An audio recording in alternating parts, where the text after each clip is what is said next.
Alright, doing a quick bike check just to show you that I'm still alive. I'm not really doing a lot of bike stuff right now. Yeah, I'll show you what I've done. So, Trick 8.3 Dual Sport. Suntour coil fork because it just works. Low cost fenders. Blinky. Ended up with some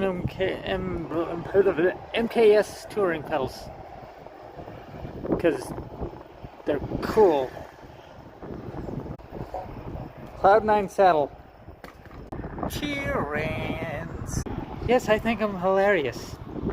A kryptonite bar lock. A big one. You know, I like the rack, but I hate the basket. So if you're thinking about a Topeak basket, don't bother, just get a pair of grocery panniers. Much better off. I would like to see more accessories for this though. That's still a neat system. 38mm tires, because Monroe loves its gravel. Anyway, check me out on Twitch. Bye bye!